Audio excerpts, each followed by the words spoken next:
how do you stay grounded despite all of the noise? What noise? Yeah, you just don't get it, do you? Mike Todd simply doesn't get it. He takes the criticism that comes from not people from the world. See, it'd be one thing if you were getting criticized and getting things levied at you from people outside the church. That'd be one thing. But when you're getting from multiple people who claim to be Christians, who are unaffiliated, who have the same issues, it would be good, it'd be wise to just be introspective, look at yourself and say, you know what, maybe they have a point. If it's not one group, one organization, people coming together, it's people who didn't come together and came to the same conclusion. Yeah, what you're doing is wild. It's out of order. It's ungodly. It's unbecoming. These are your brothers and sisters. And so listen to his communication. And this person, I guess the person's interviewing him, the person's talking about him is a fan. I believe this is at the Stellar Awards. I think he was featured or highlighted. I'm not sure what it was, but this is clearly not some real pushback. And by the way, he's going to insulate himself from ever having pushback. He's never going to hold himself or allow himself to be held accountable. But let's just listen to what he says here. As you go up, you deal with more and more people, the naysayers, all this and that. How do you stay grounded despite all of the noise? What noise? Can't respond to what I don't hear. Which is a lie. He's actually even stated in the past that he didn't like how people have stated certain things, and why do you making a video isn't going to help anything, and no one can reach out to you. You're not going to hold yourself or allow yourself to be reached out to. So that right there is clearly disingenuous. You hear the noise. Fully aware. No, not everybody. But there is a segment of our society who doesn't like how audacious I am. They'll find anything to try to tear down what God's doing in my life. It can be a piece of cloth, or it can be the way I say something. Just be honest. You don't care about it because what you've done thus far, that's been profitable for you. That's been beneficial to you. And why stop? Right?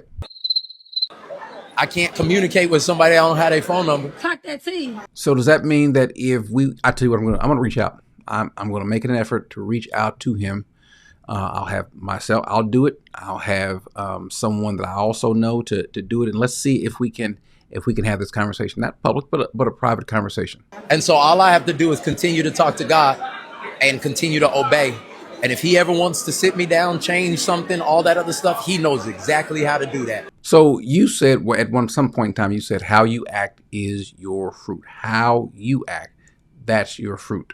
How you act is your fruit. Not how you pray, not how you believe, not how you worship. How you act is your fruit. So when we bring this up and we're saying this is your fruit, this is how you act, you don't want to hear it. You've heard it. There's no way that you could not have heard it. There's no way that you can't type in your name and hear all of the constant things that people are saying about you, and you just disregard it as though that these people have no merit to what they're saying. As a matter of fact, they're not even worthy of hearing from you or you stooping down to their level. That's kind of how you probably look at it. That's a problem, Mike Todd. But the word of the year for me in our church is focus. What the enemy can't destroy, he distracts. And if I get distracted, I no longer will be effective for what he wants me to do. So what noise? So when you say that people like myself and others who ask these questions, and you put us in the category of the enemy, which is fine. I don't have a problem with you putting us on different sides of, on different teams, different sides of the field. I think that's actually accurate. I think we are on different teams. But you are told, according to the Bible, you are told to always be ready. Sanctify Christ in your heart. That is, if you're on the same team that we are. And always be ready to make a defense to anyone who asks you to give an account for the hope that is in you, yet with gentleness. So when we ask you about, let's say, doctrinal issues, the hope that's in you, you should be ready to give an account. Not to just say, well, that's just noise, that's a distraction from the enemy. That's not what that is. The Bible also says, because you said how you act is your fruit, Peter says, be holy. But like the Holy One who called you, you yourselves ought to be holy also in your behavior as well. Be in your behavior. Act holy, because it is written, you shall be holy, for I am holy. You're not.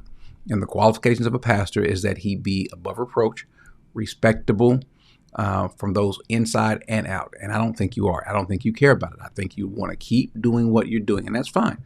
That's fine. Keep with the shenanigans, keep with the deflection, keep with the refusal to take accountability and to be holy. That's fine. Because at some point in time, you will give an account. Not to me, not to the naysayers, to the skeptics, or whoever you think we are, but you'll give an account to Jesus at some point in time.